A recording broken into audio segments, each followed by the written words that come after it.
welcome to the second of our Create a Homepage with Dreamweaver and CC Extract. So we had this session this morning that began the process, and now we're following through.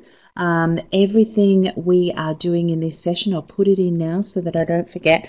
Both this morning's and this afternoon's recording are on the same activity in the Education Exchange, and also on the websites that you use for registration. So you'll be able to get to the recording. Sherry's done a huge file with all the steps you need and all the resources to follow on at home or to follow on afterwards. So thanks in advance. So our presenter today is Sherry German, who's an instructor at Montgomery College in Rockville, that I understand is near Washington, D.C. And Sherry is what I consider the Dreamweaver guru in my universe. So I feel really privileged to be part of this session with her today. And thank you very much for being part of this, Sherry. I can really recommend, if you want any sort of Dreamweaver how-tos or guides, then you need to visit Sherry's profile on the Education Exchange, and you'll be able to see all sorts of resources there. So Sherry, are you there? Would you like to share your screen for me? I sure would. So thank and you. Just a so warning as we are anybody that was here this morning, this is going to be a smaller screen. As you know, I had audio problems on my desktop computer, so I have moved to my son's MacBook Pro, so we are on a 15-inch screen for this afternoon session. So we'll see how it goes. And I hope everybody can see my screen. Everybody Perfect. here, you can see me? Thank you very much. Yep, so I'm going to mute myself, but just before I do, if you have any questions for Sherry, wow, your son's desktop is clean. If you have any questions for Sherry, please pop them into questions for our presenter, and either Mark or Joseph or someone else may answer as we go along, and or Sherry will get back to you at the end of the session. Over to you, Sherry. Thank you very much. Okay. We're going to have the fun stuff actually this afternoon because we were doing a lot of prep work this morning. We were getting the Photoshop file together with some best practices, and then we were setting up the content. And I wanted to do one more thing again because it was a fail this morning, and that was dragging in an image. And it actually wasn't a fail. I realized that every once in a while there's a big lag, and I just wasn't being patient. I'm not known for that. So I'm going to show you this again where you can actually, as long as you're in live view, you need to be in live view, you can drag an image and you'll see a green line and you can drop it. And then all you have to do is put the path if you want to put it in a different folder, like I would like to put it in my images folder. And I also want to change it to a JPEG. And then when I hit return, it's going to say extracting asset. And this is, there we go, a little faster today. And then if I don't like where it was dropped, like I would like it to drop right in line with that first paragraph, I can actually take it and drop it. And I am going to see what's called the precision tool.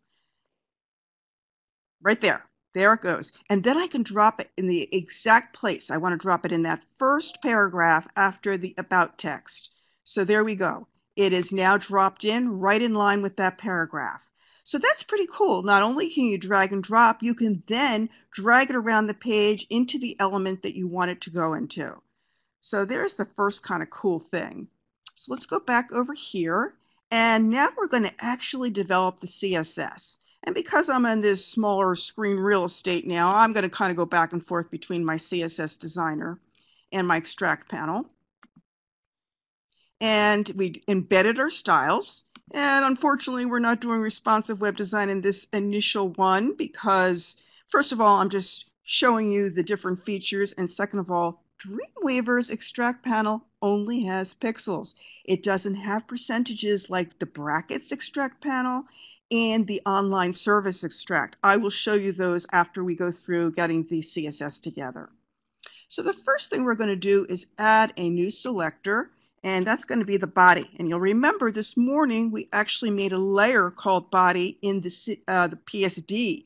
So again, I had those corresponding layers in the PSD that will correspond to the elements and the divs in the HTML page. So the body, if you remember in extract, we had a nice little gradient on that. So what we're going to do is go to the styles section of this panel, click on the gradient, copy the CSS, And then now you probably think, oh, now I've got to go to the background category and then I got to go into gradient and copy. Ooh, none of that.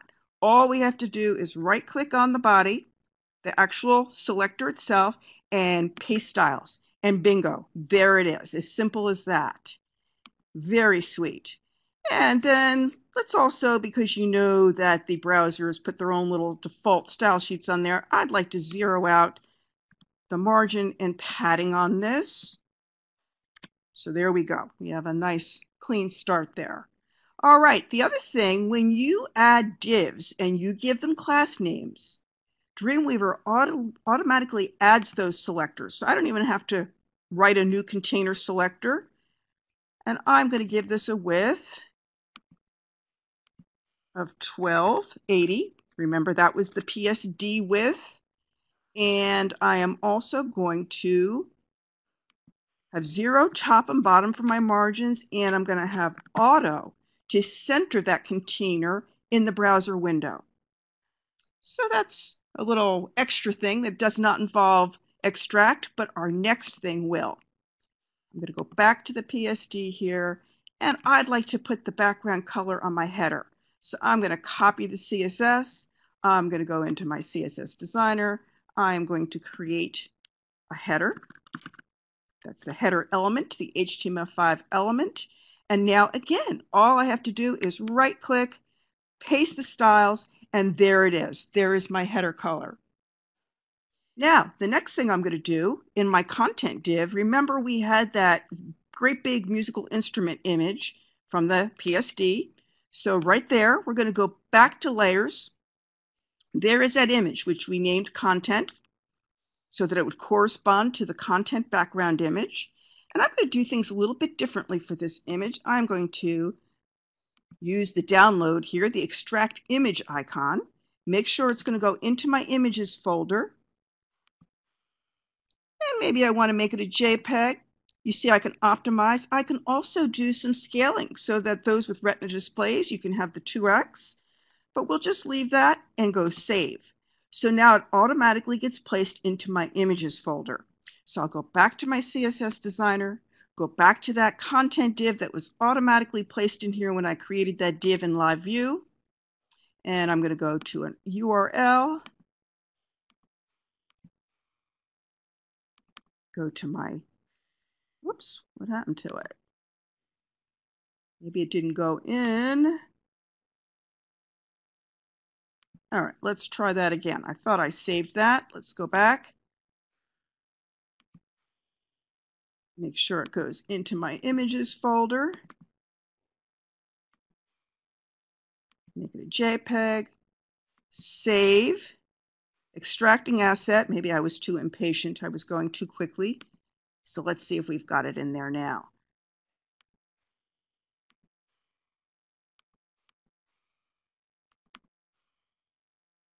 Oh my goodness. This is a first. I've never seen this happen.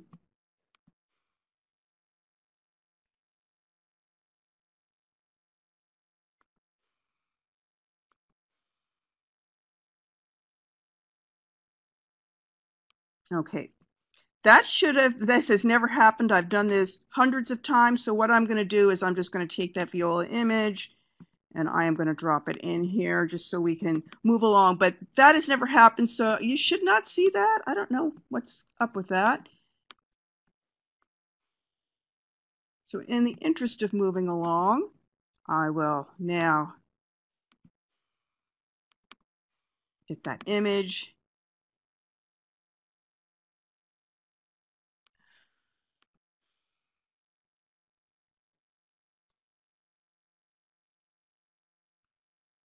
Don't you love live events? Okay.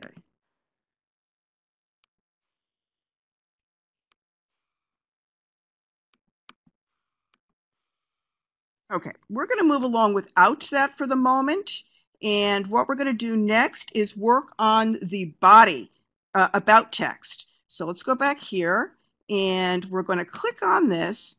And you can see that we've got a transparency. We've got RGBA color. And in order to get that color, you'll see that we've got the solid color there. So we're going to go over to Styles, and when we click on that burnt color, you'll see that it gives you both the full opacity plus any opacity that it sees in the PSD. So I'm going to click on this. It should have been 80%. I've got 81%.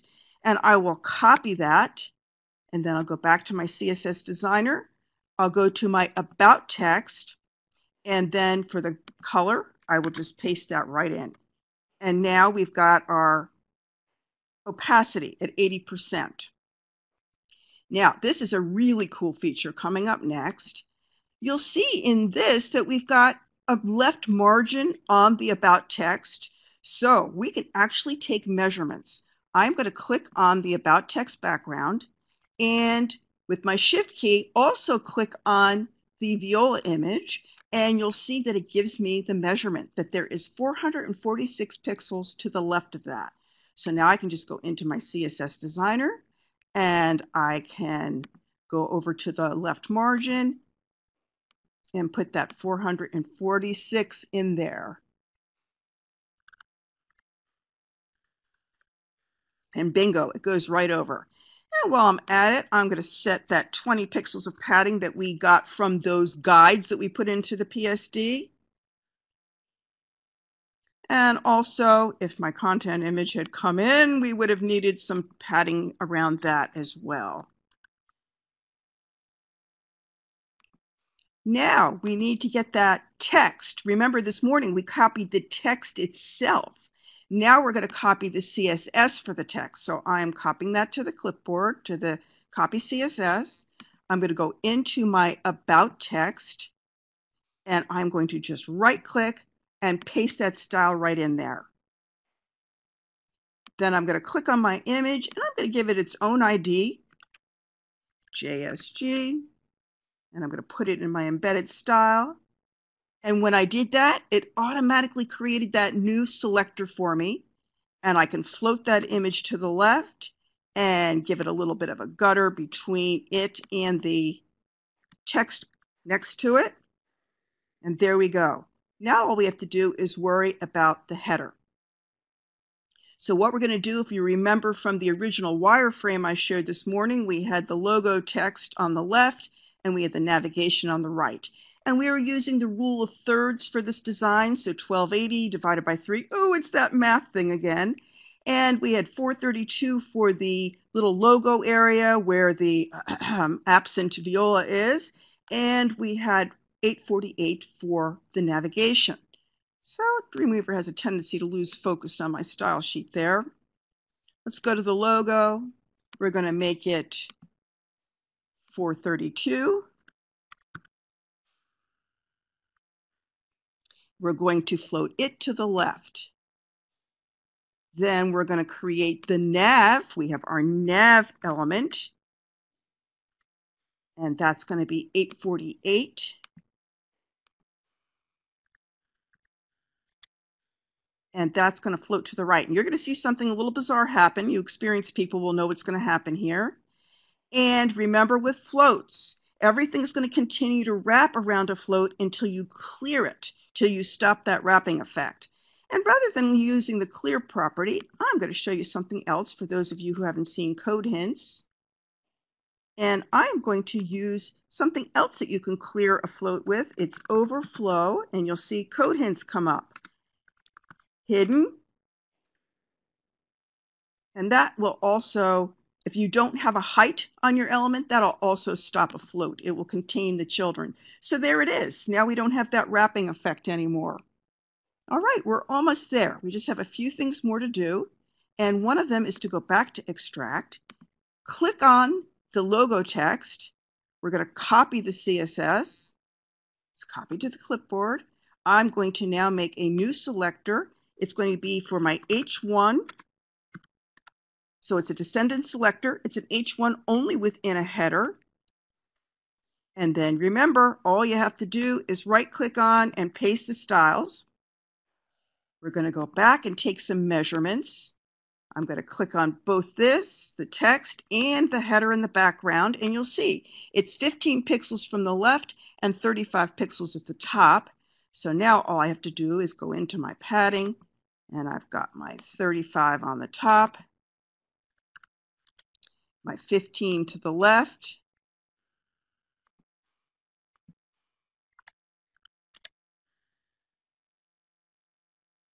and now all we have to do is work on the navigation. So I'm going to make a few rules for that. First, we're going to do the unordered list. Oops, the nav. It's unordered list only within a nav because we wouldn't want the unordered list under education to take on these styles. And again, we're going to take our measurements. We're going to go to the text here and we'll shift click on one of these. Oops. And you'll see it's 162 pixels between them. So I am going to go back to my CSS designer, and it was also 53 pixels above. So we're going to do a little bit of padding here. 162, and then 53.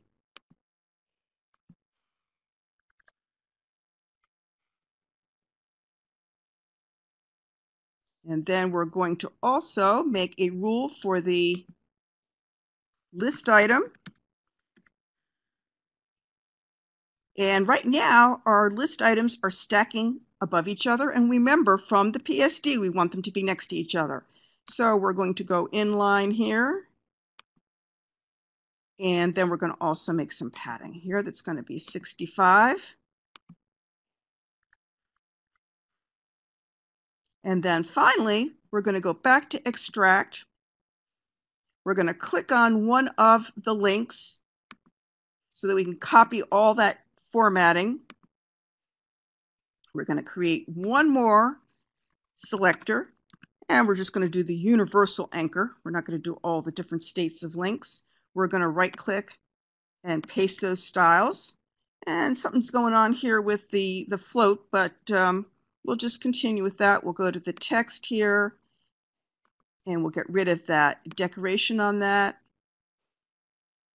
And then I'll show you a completed version without all the little live performance issues.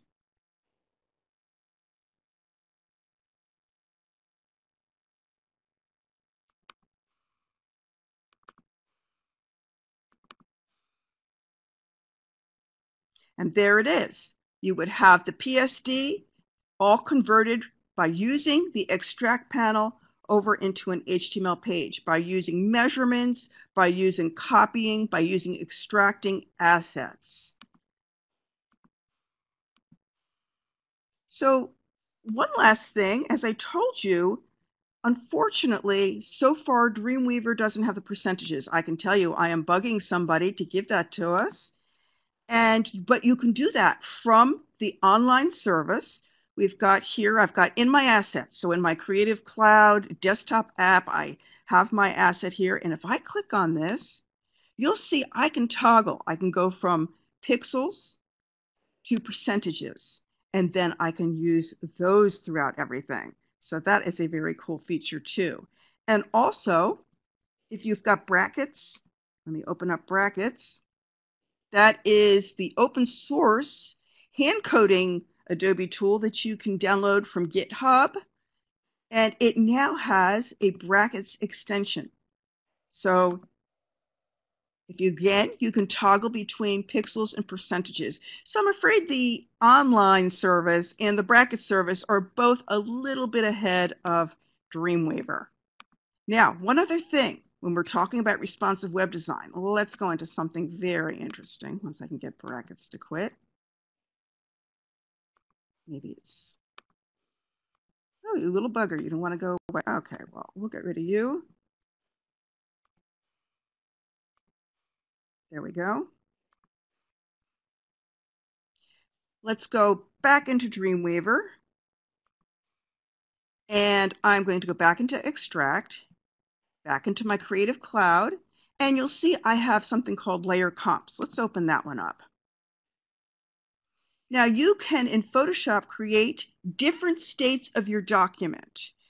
So within that one document, you can have, say, a large version, that's going to work on larger screens. You're going to have a medium version and a small version. Notice I didn't talk about devices. I didn't say tablets or I didn't say phones, because there are so many different variations and sizes for those devices that now we talk about the content driving where the CSS3 media queries are placed rather than being device driven. So once you create a PSD that's got different states in it, layer comps we call it, and by the way, in the big document that I have there, at the end there are resources, and I have resources for learning how to use layer comps, how to use Typekit. Oops, did I lose my share screen? Yes, unfortunately, I accidentally hit something. So if you just want to share again, that'd be great. Thanks, Sherry. I've got a blank gray screen at this point. Yes, just share your desktop again for me, please. It's not letting me do that. I've got a gray screen for Adobe Connect. Just go back to your window. Let's just go to here for a second. Don't worry, everyone. We'll be back in just a second. I apologize. You mean Okay. you want me to go out and re-log in? I've got Yeah. sound, and that's all I've got is sound. Okay then. If you could, yeah. How about, yeah. Okay. Won't be a second. Sherry will be just back in a moment. I apologized. I accidentally hit something. And she won't be a moment. We're just logging back in again. And you'll see Mark's just answering a couple of questions there for Cheryl about assets. You'll see we're popping links in there. We can the link for this resource with everything you need to be able to follow along and to do this session at home is available via the Adobe Education Exchange, and that activity itself is right here. And Sherry, you should be host now, yeah? So you should be able to share your screen for us, Sherry.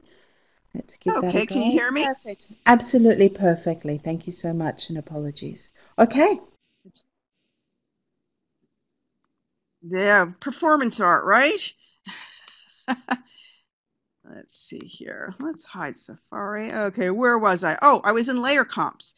So once you've created different states of your document, all you have to do right within the extract panel, it gives you all those different states. So if I want to go to medium, there's my medium, and then I can start using the extract panel to get the measurements that are related to that. And of course, I would create a CSS media query. Everybody, if you don't know about CSS media queries, I also included in the resource file a 6-part series for creating web pages in Dreamweaver, and it's by David Powers, the inimitable David Powers. Can't go wrong with anything he's written. And so you can learn about using CSS media queries, because you see we've been using global for everything. Here you can go in and you can write a media query to fit your screen size. And now if I go to small, you'll see it will give me the small version and it'll give me the large version. So think about layer comps when you're doing responsive web design, and think about percentages. I am hoping that soon Dreamweaver's extract will also give us those percentages. And it won't be for lack of trying on my part. I will nag and nag and nag. So anyway, let me come back in the room and answer any questions. And you know what? I want to try one more time to get that image to go in there. That is just bugging me why that wouldn't do that. I have never seen that happen, and that is just ever so annoying. Let's see if I can do it through this one. It's a different PSD, so maybe this one will work.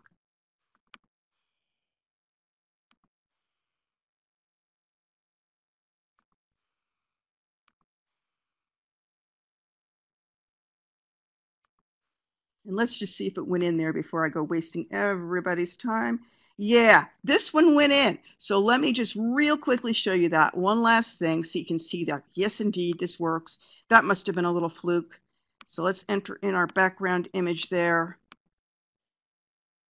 There it is.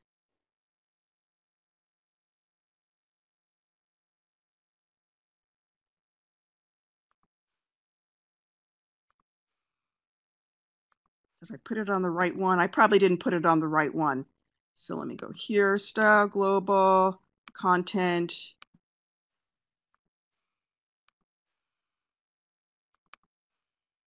And there we go. That's more like it. So that's what should be happening there.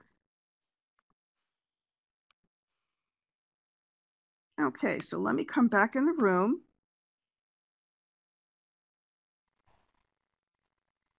And see if we have any questions in our remaining minutes.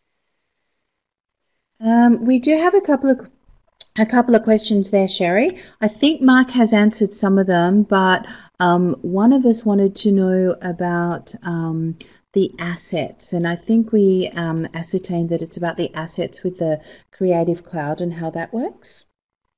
Yeah, what happens is when you go into Dreamweaver and you click that upload button in the extract panel, it's going to be uploaded to your assets panel. Let me show you. Oops, I'm not in screen sharing anymore, am I? You know how you have that little Creative Cloud desktop application, and you've got home, apps, then you've got your assets, and then you've got community, those different sections of it, and it gets uploaded to your assets under files. And once it's uploaded to your Creative Cloud, it's going to be accessible to you within Dreamweaver, within brackets, within the online service. It's going to be accessible everywhere.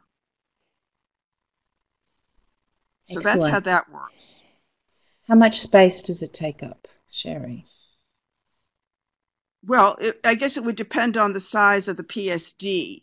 So, you know, it's whatever. Or how much space do we have in Creative Cloud? Is that the question? I don't know. Oh. What's the size for the Creative Cloud? I don't know. Does someone know that? Because I don't. Well, I'm going straight to Google to find out. Oh, Joseph. Maybe Joseph is answering here. Is it 20? Is it 20 gigabyte? Wow. Mark and Joseph say so, so I'm going to believe it. Very much. Thank you very much, Joseph. Okay, I think if there's no more questions at this stage, we will be posting this recording onto the resource at in the Adobe Education Exchange, along with Sherry's wonderful how-to and resource as well. So thank you very much to everyone for coming to these two sessions today, and Sherry for leading us through the learning. I think it's been wonderful to see another really handy extension and component to the Creative Cloud ecosystem. So thank you very much to Mark and Joseph for helping with the questions, and to everyone for asking questions, because if we don't ask questions, we never learn anything new. So thank you very much for coming. And in 2 weeks' time, we actually have Mark Dubois will be leading 2 sessions on Adobe Voice. And they will be on, first of all, an introduction to Adobe Voice for storytelling. And then secondly, feedback and portfolios with Adobe Voice. So I'm looking forward to that session. And I'm sure Mark will lead us on another wonderful journey. We also have another webinar just finished today that will be popping the recording onto a website for that. And that was all about teaching creativity in the Common Core, which is really cool. It was actually a really, really good session as well. So today's been, as we say in Australia, a cracker session for webinars. And I hope you all have a great afternoon or evening or night or morning, wherever you are.